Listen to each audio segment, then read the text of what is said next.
welcome to the show. I am your host, Suzanne Monk, host of the original all-live Periscope cast, all about Donald Trump, Trump Talk US. Sorry guys, I just ran in. I had friends in from out of town, super busy. Threw this hair up in a mess and just, we don't got time for that. We got to talk about Trump. We don't have time for beauty right now. We're trying to save America and make it great again, you guys. That's what we're trying to do. So, this is what you get. This is what you get. Let's hit the news. Donald Trump did a great speech, Pensacola, Florida. Hillary Clinton and him in a war of words about Putin. I don't even know where you live. So, ongoing, the mainstream media is going to continue to hit Donald Trump about his comments about Putin. We're going to talk a little bit more about Putin in a little bit later, but I wanted to bring up a very interesting article I read first. I wanted to talk about this first. For all the news media talking negatively about Trump, so many negative stories, one thing they can't ignore is how much Republican voter registration is up, particularly in battleground states. You guys, Pennsylvania, Florida, Iowa, many of these battleground states, Republican voter registration up significantly over Romney levels, very, very high. Historically, in some places, some of the highest numbers the Republicans have had for, I mean, many, probably Reagan, even maybe Nixon. Very, very, very good registration numbers. Now, I mentioned that because it's one of the reasons that we're going to see these polls that trend towards Hillary Clinton, and those polls are going to end up wrong when we hit the polls. Because the polls that they do, they base those poll numbers on the voter turnout from the previous election. So they're really basing it on this whole, this is how many Republican voters came out, this is how many Democratic voters came out. And that information affects the likely voter category. So when they're doing a poll of likely voters, what they actually are saying is that they're doing a poll of voters who probably voted in the last election. Now, when they do that, that ensconces last election's demographic divide or partisan divide. So Democrats and Republicans, it actually ensconces that in the polls because you've kicked out all of the registered voters who are new. So, unfortunately for people like my little friend here, the Republican registration is up massively in these states, but that's not going to reflect in the polls of likely voters. So, in many of these states, what you're going to see is much higher voting for Donald Trump than is currently being reported in the polls. So, that's now a fourth reason why the polls might not be reflecting how well Donald Trump is doing. Skewed polls, reverse Bradley effect, choosing locations specifically, and then this likely voter situation. So when you do a poll only in New York City, you're going to get a skew. When you deliberately weight the Democrats more than the Republicans, you're going to get a skew. And when you use likely voters and base it on Romney versus Obama numbers, skew. And now we're not even talking about the reverse Bradley effect, which is crazy. I was just talking about the after party.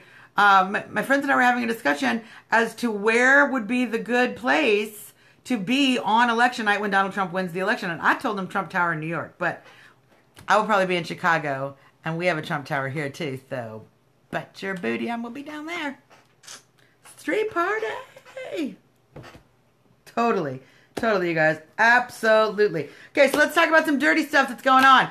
Minnesota Democrats are trying to remove Donald Trump from the ballot. That is correct. Donald Trump's campaign was manipulated or for whatever reason through the Republican Party who did not accurately and appropriately within the right time frame. They had to rush to get the alternate delegates into the Electoral College process. So, unfortunately, what has happened with that is the Democrats have taken off with that. And they are now trying to put out a lawsuit that says that Donald Trump should not be on the ballot because the Republicans did not fulfill this agreement in time. Now, you guys, seriously, they got to take this through to a judge. They got to take this through to a court. Very unlikely that's going to happen. Now, what they're also going to tell you is that Minnesota doesn't matter because Hillary Clinton has it deep in the bag. Also misinformation. With the polls the way they are, Hillary Clinton barely is holding on to a 4-point lead, which is still within the margin of error. So, I wouldn't worry about it, but if you are in Minnesota, you need to call some people and get mad. Because I don't know why the Dems would care. I don't know. I think they're desperate, Deb, to do anything they can. Because as we know, the general election is 50 state elections. Now, they want to hold... the exact point is that if she had it locked up, why would they care if he's on the ballot or not? Right? Clearly, they don't have it locked up. That's why they care. That's why they're pulling these shenanigans. Because they know they're pooping their little pants at how scared they are at how many of these battleground states or states that Romney lost, Trump's going to win. So, let's talk a little bit about, Deb, I wanted to thank you for bringing up the intelligence issue and some of the Russian issues. I did a little bit more research on that and found out a little bit more about one of the latest scuttlebutts is Donald Trump did an interview, allegedly, or so is being told, on Russian media, on RT, the Russian channel. You guys, this is deep, deep scamming of the highest order, okay? Donald Trump did an interview with Larry King. You know Larry King. Everybody knows Larry King. Famous journalist, no longer on air, but has a podcast, okay? Larry King interviewed Donald Trump. When he agreed to that interview with Larry King, he was not informed that that interview would be rebroadcast on Russian television, on RT. So now the left-wing media spin is, of course, constantly with the... You have to excuse me. I pet the cat right before I got on the show and I got cat hair all on my face. You have to excuse me. So if I do this, it's because I have a long-haired cat and she's so friendly, but cat hair on my face. So the Dems, the left-wing media, are working very hard to spin that as if Donald Trump is part of the New World Order. That's cute, Deb. Part of the Russian scheme to try and elect Donald Trump, as if there's a Russian scheme to try and elect Donald Trump. Now, where all this Russian crap has come from is at one point Vladimir Putin said something positive about Donald Trump. Donald Trump refused to reject that and accepted the compliment. Now, they've been hitting Donald Trump back and forth very, very hard. When Russia was coming out against ISIS and making some moves against ISIS, Donald Trump did, in fact, and has repeatedly said this, and frankly, we're going to discuss this right now. Donald Trump has repeatedly said that if Russia wants to fight ISIS, why would we stop them? Why wouldn't we try to use them to help us defeat ISIS? So, in fact, that's exactly what I want to talk about, Brian. Donald Trump and his discussion with about Putin has really kind of brought up the subject of the New World Order. The New World Order, and you can call it whatever you want. It's the globalist agenda, whatever conspiracy or non-conspiracy theory you want to use. There is, in fact, a globalist agenda to remove national sovereignty, to avoid national sovereignty, and to go to a globalist idea so that the large corporations, the TPP is entirely that. The TPP is entirely a globalist agenda to allow super corporations, mega corporations, very large, multinational, international corporations to control the governments that they're being, that they just choose to be in. For example, one of the causes in the TPP, many people did, Brian, and you shouldn't worry about that. You're making it right now. And so that's all. I still think Obama's election was a historical election. I just think, unfortunately, the first black president sucked. I still think it's great that we had a black president, but this one sucked. So, don't feel bad, Brian. Just don't feel bad. Now, here's what I want to say about Putin. Putin, for whatever ambitions he may have for Russia, to expand Russia. We know what's gone on in Crimea. We know what's gone on in the Ukraine. We know what's went on in South Ossetia. We know what has happened in all of these instances. But what we also know is that Putin is opposed to the New World Order and to globalist ideas. He has issued an arrest warrant for George Soros because of his manipulations of global currency. There's many things in which Russia specifically is representing national sovereignty. Now, granted, what Russia might want to do is expand national sovereignty. But as I was saying earlier today, I would rather deal with Putin trying to expand Russia and have to deal with that issue than deal with a secret organization that we do not know who it is, that is globally running our economies based on the corporations and the corrupt affiliations with corrupt governments, particularly the Saudis, Iran, many of these other deep, oddly Muslim nations that certainly don't appreciate free trade, capitalism, and the other national sovereignty that we in America hold very dear. So I would rather deal with Putin. And we all know, everyone knows. And with Hillary, that's exactly what you get. Because Hillary Clinton, her attempt, and I wanted to bring this back up, her attempt to be opposed to Russia, her attempt to blame Russia for whatever election stealing that she's going to probably try to do, is an attempt to defeat one of the last major superpowers, one of the last, veto members of the UN, their ability to defeat their ability to embrace national sovereignty and undermine the globalism, thank you so much, the globalism that the UN, that the members, particularly of the UN that are currently now have been pushing for quite some time. They are trying to dissolve borders so that corporations no longer have these boundaries that they have to work against, regulations. They can control those via the TPP, via other globalist agreements, trade, etc. Hillary wants that. Hillary doesn't want Russia thinking Russia is strong. And she's going to use the excuse they invaded the Ukraine, they invaded Crimea, blah, blah, blah, blah, blah. She's going to use whatever excuse she can to do what is necessary to undermine the national sovereignty that Russia is trying to express. So, let's just recall World War II, you guys. World War II was won with the United States and Russia working together. Now, Russia was not a great country then either, you guys. Stalin, horrible. Probably worse than Hitler, and as far as number of people killed and the horrible influence of the government. But it was through Russia's participation with the United States and Europe that allowed us to defeat the Nazis.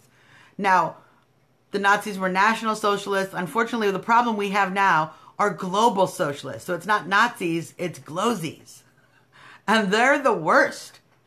Absolutely the worst, because they do not operate, they don't stand there to your face and take over a country. They do that behind your back sneakily, and we've lost all of our liberty and freedom in the night, due to backdoor deals. So when Hillary Clinton is telling you that Donald Trump is in league with Putin, you just have to remember that the United States fought World War II with Russia. And we may, in fact, have to fight the next war against globalism with Russia.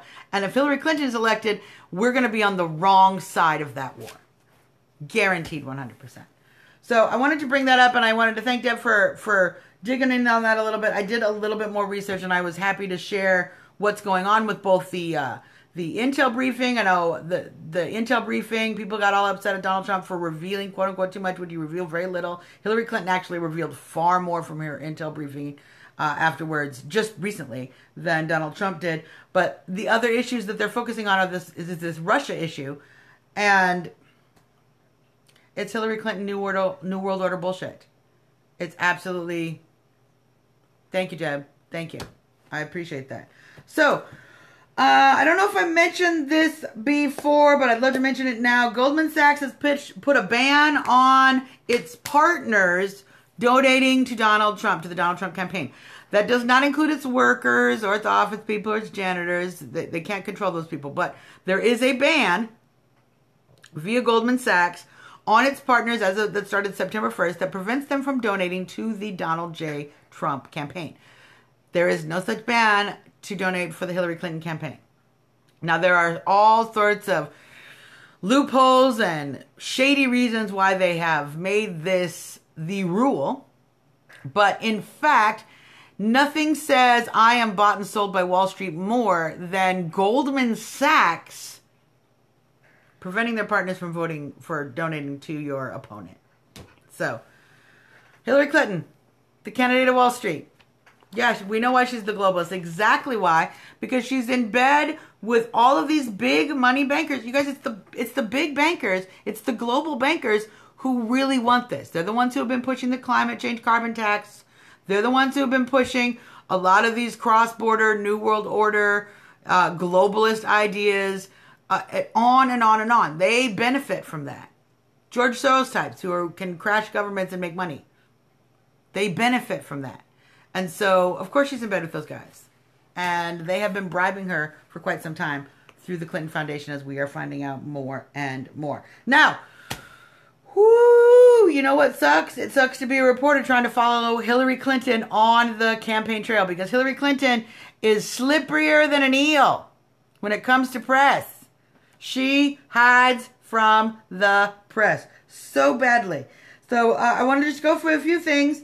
At 8:31, yeah, exactly. Big businesses, look, one of the things big businesses can afford to pay, we always want to talk about regulations. I'll say this 100 times. Regulations that are enforced via fines and fees are not regulations. They are small business thwarting from big business, because big businesses can afford to pay the fines and fees as a cost of doing business, but small businesses cannot afford those things. So that's why you get them lobbying Washington to make these regulations, because they make regulations that they know will be prohibitive for their competition, preventing anyone from coming up. In the natural free market process, somebody's going to make something faster, cheaper, better.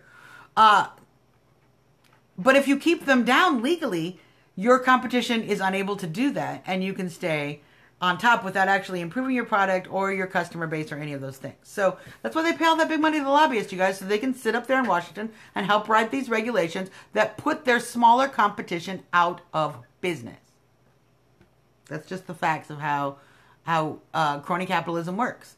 And certainly that's not something that does any good for the middle class or any, the people who start businesses, small businesses, medium-sized businesses. It doesn't do any good for the workers, because small businesses are one of the places where the jobs are most quickly created. They create the most jobs, small businesses. So it doesn't do any good for anybody. It's absolutely frustrating. And, it's one of the reasons Hillary Clinton's absolutely ridiculous policies are one of the reasons she hides from the media. So on the 31st of August, she did a press conference. The press could barely be heard over the engine sound, so they couldn't really hear her. On the 30th, the press also could not hear her in the room that they have. They have had meetings, fundraisers, where the press is literally put in another house, so they're not allowed to see her. They have been put in other rooms, so they're not allowed to hear her. Basically, the Clinton campaign is doing everything they can to prevent her own press corps from covering her. Now, they have started traveling around on this plane, and she's going to pretend that she's giving press conferences. She's not. They go and ask her about her weekend. They write some notes on oranges. There is very little contact going on, even with the press corps that is traveling with her. Again and again, even though they are traveling with her, they are being shoved away so that they cannot hear what Hillary Clinton is saying. Now, why doesn't she want her own press corps to report on her speeches? What is she saying in these speeches? We're so busy worrying about the left trying to get Donald Trump to release his tax returns. Where are the speech transcripts? We'd like to know. Because I'm pretty sure everyone's like, oh, Donald Trump has a 47% moment. Romney said something about the 47%. Hillary Clinton is probably speaking only 47%. And that's why they don't want to tell you about it. Because if we actually start hearing what she's saying, it's going to be a bunch of elitist garbage, and she's not going to do very well. Now, let's talk a little bit about some polls. Polls, tightening. Very interesting polls starting to come out. There are some polls reporting Donald Trump may be getting as much as 25% of the African American vote. That's 25% of the African American vote.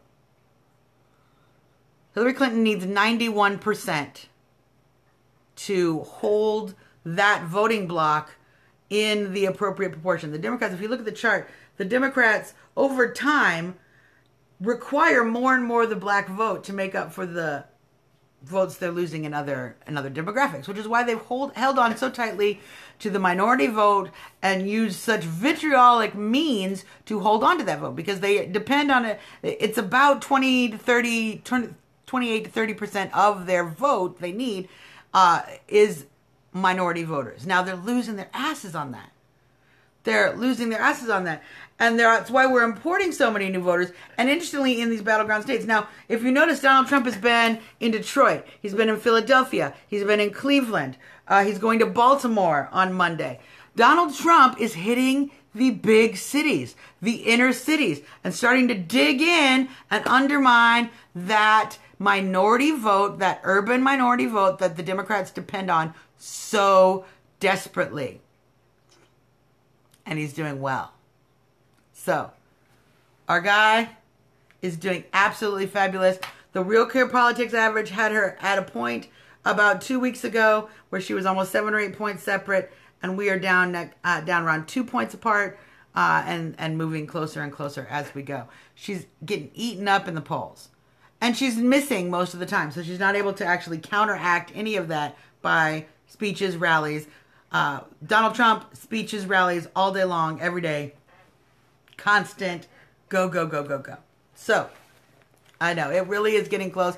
There has been one point, I think in July, right after the convention, did have Donald Trump leading in the average, and even earlier, much earlier, when he first came out, when they were measuring it just on guesses, he had a point. But since it has been a one-on-one election, there's at least been one point, where Donald Trump did in fact lead in the polls, nationally, the Real Clear Politics average polls. They just can only skew the polls so much, you guys. It just is. There's a level of the polls are going to show what's happening in trend. They can skew it, but what they can't change is how the polls change over time. And how they're changing over time, Trump. So excited about that. So we covered Putin. We covered the voter registration issue. We covered the Minnesota Democrats trying to get Trump kicked off the ballot, which, by the way, you guys, I'm pretty sure that the Minnesota Republicans are kind of establishment in on this and dragged their feet on purpose to get us to this situation. So when you guys start blaming the Democrats for something, you need to kind of look also at the Republican establishment and what they have done. As we all know, they did horrible things in Wisconsin for Teddy. They're just as, I call them right-wing progressives. It's the same agenda. They just switch power back and forth so that we don't notice that they're actually doing the same thing and causing the same agenda. And certainly when you have watched the Obama administration, the Republicans basically caved to everything the Democrats wanted. Why? Because they actually wanted the same thing. So, let's do rallies, you guys. Monday, Donald Trump will be in Baltimore, Maryland, 1 p.m. He will be in Asheville, North Carolina at 6 p.m. On Tuesday, he has 2 rallies as well. One in Des Moines, Iowa at noon. And one at Aston, PA from 7:30. Hello, greetings from Mexico. While I have some Mexico on, how is the situation going with the finance minister who had to resign? Do you have any... how's that being played in Mexico? We get American news, and we get spun American style. I'd love to hear, and go ahead and type, and I'll keep talking, and we'll come back to you. I'd love to hear what is going on in Mexico in regards to Trump's visit, how people are feeling about that, how the news is reporting that, and also on the finance minister's resignation. So if there's something you know about that, please share. Welcome. Love to have you here. So, Des Moines, Iowa, 12 p.m. on Tuesday. Aston, Pennsylvania, 7:30 p.m. on Tuesday. And on Saturday, Donald Trump will be in Houston, Texas. I forgot to write down the time on that. We'll have that on Monday for you. Mike, tomorrow will be speaking in Washington, D.C. as... he absolutely is. Mike will be speaking in Washington, D.C. at the Freedom and Faith Coalition we talked about last night. And let me just say, while we're on the topic of Mike Pence, he has done an amazing job. I know many people during the VP process, were less excited about Mike Pence as a choice. We didn't really know a lot about him.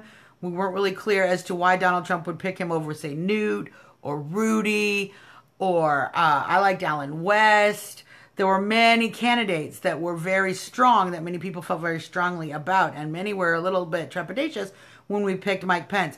But since the selection of Mike Pence, I have never seen one man work so hard, be so faithful in his process at helping his candidate again and again and again. And I gotta love the photos of them on the plane praying together.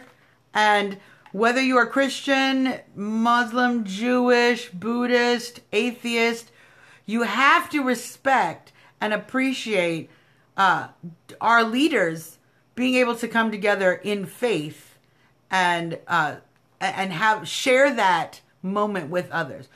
Mike Pence has been an amazing choice. He is an excellent verbal advocate in interviews. He is very calm, does not respond in frustration, but he is also the energizer bunny. Rally, rally, rally, rally, rally. Out there, out there, out there, hitting the pavement, just making a real difference. And I think we are now all seeing the kind of leadership that Donald Trump can provide in his very wise choice for vice president. So, I know there's only a few of us, but let's do a few question and answers if we have any. We'll do a little like question and answer moment where I'll blather and say absolutely nothing. Have any questions or comments or topics? We can talk about that for a minute and kind of discuss what you guys are wondering about. Haters went to bed early. I know, Deb, didn't we have like I had 78 live viewers over the process of the show last night. And at one point, 28 peak, which is pretty good for us. You know, we do pretty good, right? But, whoo, the haters. My husband was watching the show. He was still at the shop, and he had tuned into the show. Just so much haters. Let's see. What do you think about Pennsylvania? Are we going to win with Nevada and Maine instead? Nevada, I think, is going to go very well. I'm pretty sure we're going to take Nevada. Pennsylvania is coming out golden right now. The information coming out of Pennsylvania, anecdotally, locally, in the different districts, in the counties, in the local areas, Donald Trump is doing amazing in the urban areas, in the near urban and urban areas, much better than expected. And so what we may be finding is that the information we're getting out of Pennsylvania very skewed compared to what's actually happening on the ground. I suspect Pennsylvania definitely going to come into the Trump camp. The only way they're going to prevent that is if they use the voting machines in Philly and the other big cities to try to skew the vote. But again, that's why Donald Trump is showing up in these areas and doing direct outreach into these communities. And this is so true. If Donald Trump wins Pennsylvania, look, we've talked about this a dozen times, and we'll talk about it again. I'm happy to talk about it a dozen times more, 100 times more. If Donald Trump takes all of the states Romney has taken and takes a few more states, Iowa, Nevada, there's a couple more that are just not off the top of my head. Very likely, states he leads it, Florida and Minnesota, thank you. Very likely states that he already does very well in. That's why they're working so hard to hold on to Minnesota. If he takes those 4 states, very possible, we only need to win one of Ohio, Pennsylvania, or Virginia. Now, guess what, you guys? We're doing great in at least 2 of those states. And doing great in some other states that are starting, if you notice on the Real Clear Politics map, what you want to start noticing is how the states have gone from dark blue to light blue, and many of them back to toss-up states. And that is the polls actually demonstrating Donald Trump is making ground. They worked very hard to not turn them back into turn them to Trump states or likely Trump, even pink or red states. They keep them toss-up, even when you click on the little button and you go, that's not a toss-up. That's for Trump. But what we are seeing more and more in the polls, particularly in these states, in these battleground states that are very important, Donald Trump kicking butt. And Florida, You guys, Florida is so in the bag. It's amazing what's happening in Florida. And Marco's doing very well, and that's only going to bode well for us. We're doing great down there. Absolutely great. So it's a good question because one of the things everyone's worried about is the national polls. National polls don't matter. What is my opinion on Nate Silver? We keep hearing the lefties cite his website. I haven't gotten to really dig into Nate Silver, mostly because of what you say. The lefties are always quoting him, and I presume that they quote liars, so I don't really look it up. But let me do some research on that, and I will certainly take a moment. I'm going to take a little note right here. We're going to put episode 99. I'm just going to write Nate Silver, question mark. We'll do some research on that. Get you guys some good information on what's going on there.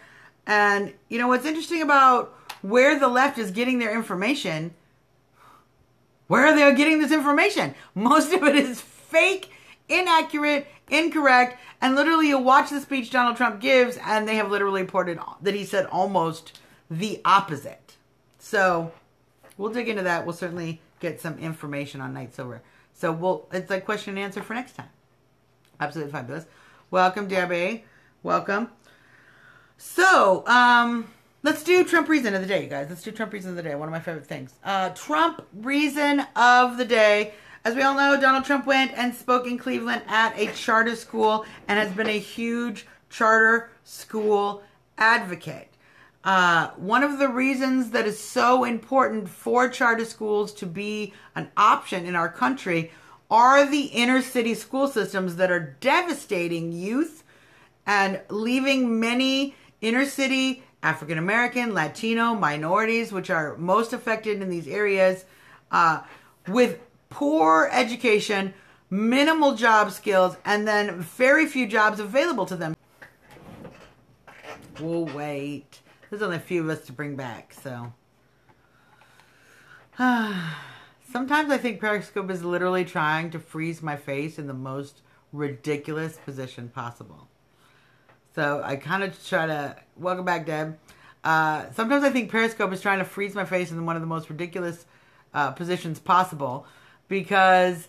and I try to keep my face as happy as I can because they froze me the last time and I literally... This is the face. In the middle of my sentence. In the middle of my sentence. Oh, look. Here's some haters. We love the haters. Welcome, haters. You missed the whole first part of the show. We talked about you. We talked about your mamas. You missed it. But welcome back. We were actually talking about... Yes. See, let me just explain something to you. When people come on the Periscope cast... And that's not even relevant. When people come on the Periscope cast and feign to be Trump supporters but use a lot of racist terms and other things, they're not Trump supporters. They're trolls paid to pretend to be Trump supporters and make Trump supporters look bad. You all might recall the KKK person at a Trump rally, which when you looked at the photograph, his hands were black. Mm-hmm. You know who else has this gap? Shaquille O'Neal. You should go tell him those insults. I'm just saying, if you have any balls. You might not, though, because you actually hide behind digital media to insult people you don't even know. So, that's what happens to people like you. Unfortunately, so many low information voters are left in this election with nothing but insults. And that's why we get the haters. With nothing but insults because they don't actually have any facts. Their candidate doesn't provide them any facts. She doesn't talk about her policies. She only talks against Trump. So when they all come on and say, fuck Trump, Trump this, insult, insult, where are they getting that from? The Hillary Clinton campaign. Hillary Clinton is promoting this ideology of, thank you so much, Baby Cal, thank you so much. Hillary Clinton is the one promoting this ideology of use hate to oppose against your opponents, and that they are not valid because your opponents are just haters. That they are just racist and haters and bigots and alt-right and the boogeyman. And so you don't have to treat them with respect or listen to their policy positions. Which is why she also then doesn't have to issue any policy positions of her own. So, it is what it is. Unfortunately, and I appreciate that. Baby, I just wanted to say there's a lot of us that are able to have great conversations. I have many friends on Facebook and in real life who are Hillary supporters, a lot more Johnson supporters than a lot of Gary Johnson supporters, some Jill Stein people. And for the most part, many of the people I know, very respectful. It's an election. It's going to be over. And then we all have to get along. Is this a question? I'll answer this question in a second. Let me finish my sentence. I'll answer this question.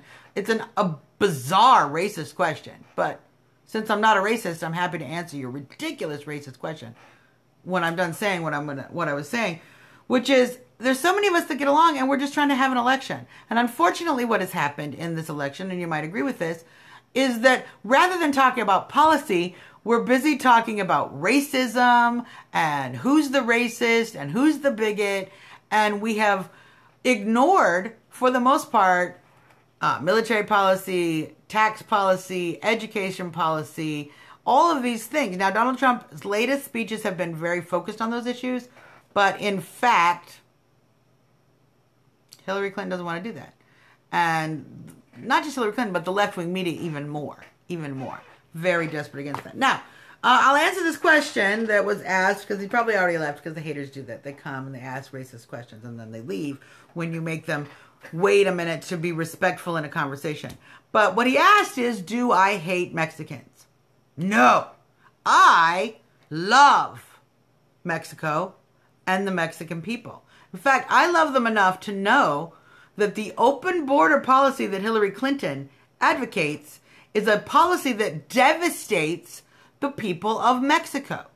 Open borders mean strong drug cartels. They mean ample human smuggling. They mean free human trafficking. They mean guns going back to Mexico so that the drug cartels can hold Mexican cities, Mexican towns, and Mexican people hostage. Continue to bribe the governments with the money that they're making from sales of drugs here in the United States.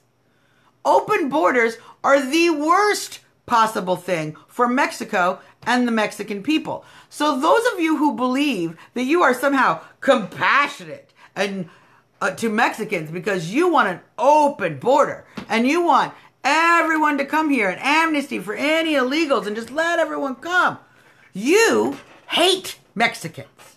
You hate Mexico. You love drug cartels. And let me tell you something about the drug cartels. The drug cartels are not beholden to the nation of Mexico.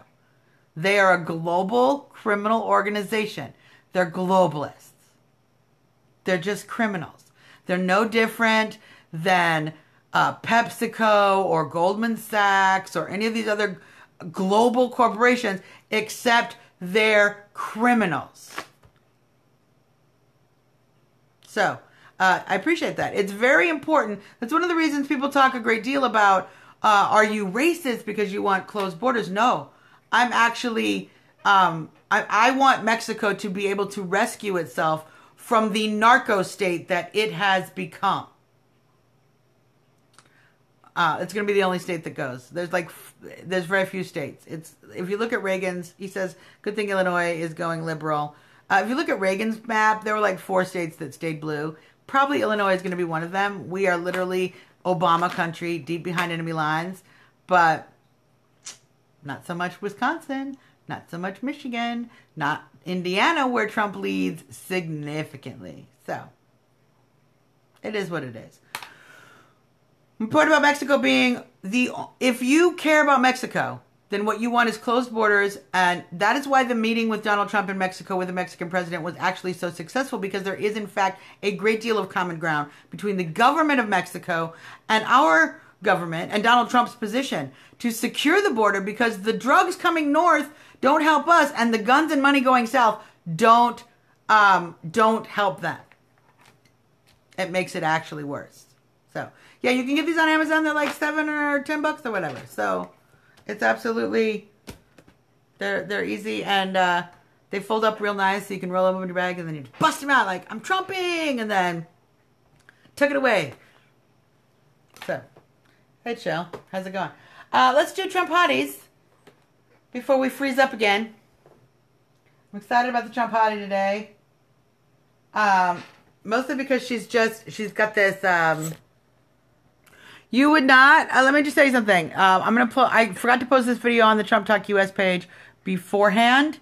Well, it depends on which city you're talking about. We'll talk about that. Let me do hotties in a minute, and I'll answer your question. I love this hottie. She's got sass.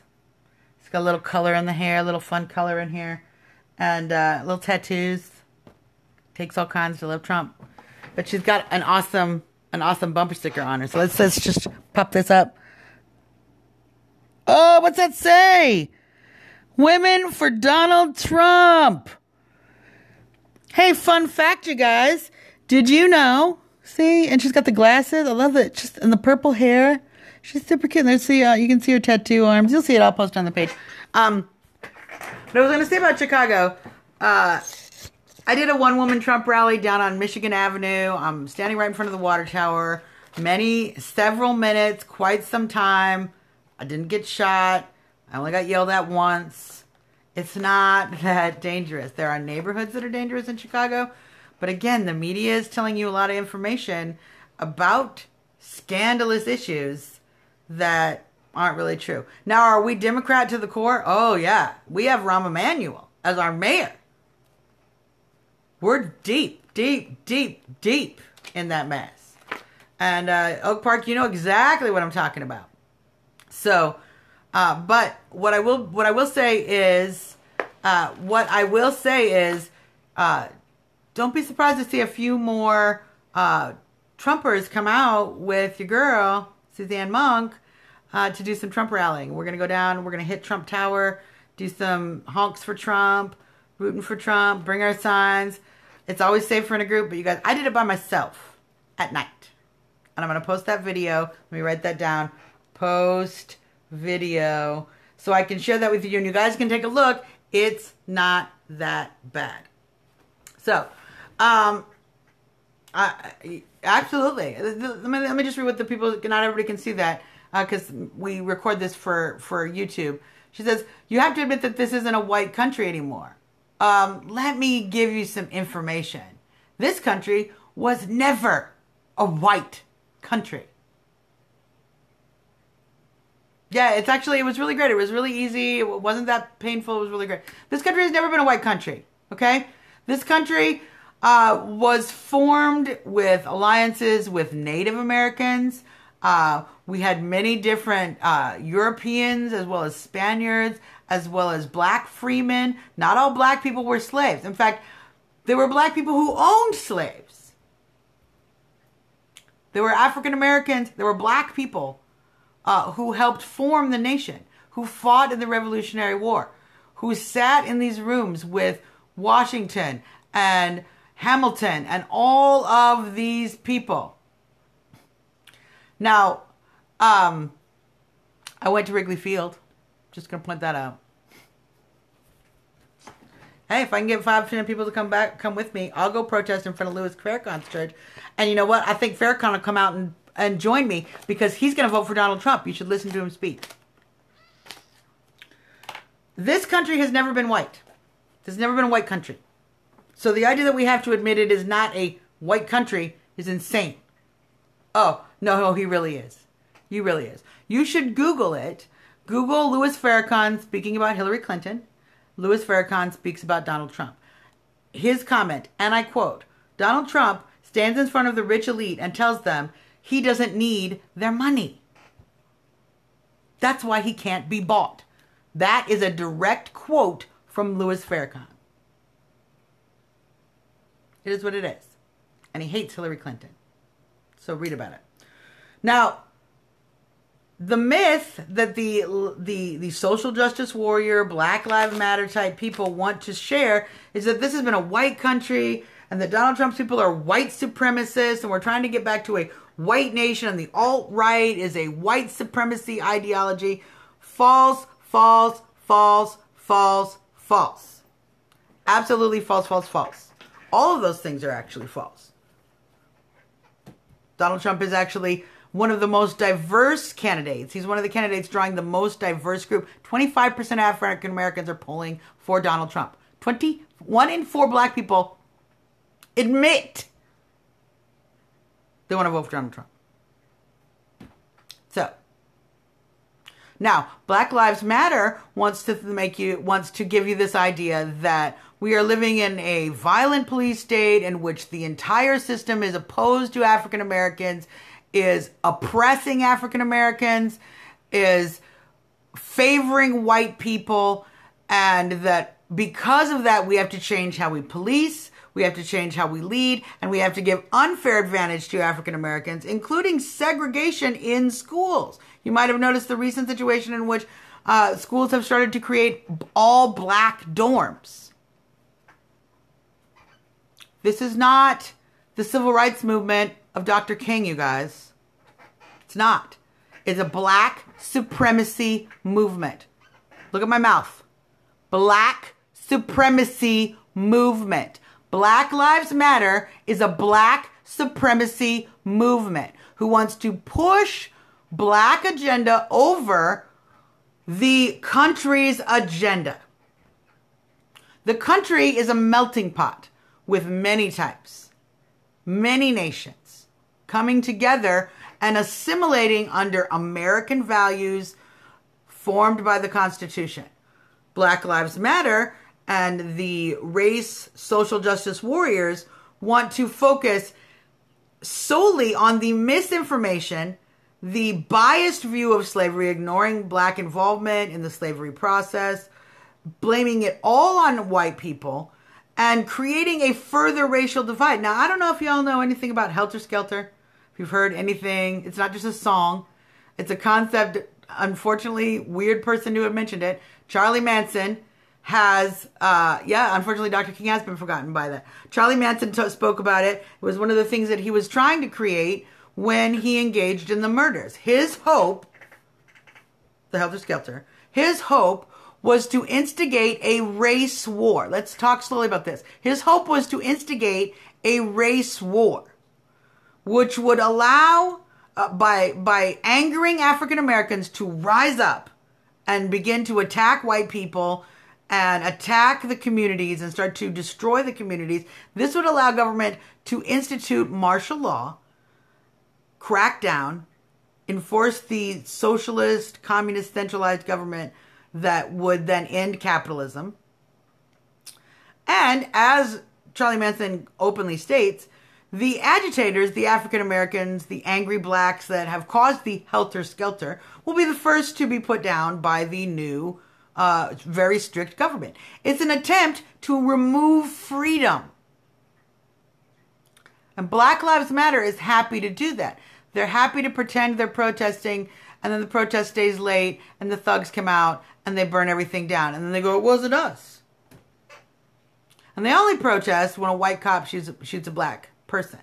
Apparently, they also protest when a black cop shoots a black person, which doesn't make any sense. And they still go beat up white people, which also doesn't make any sense.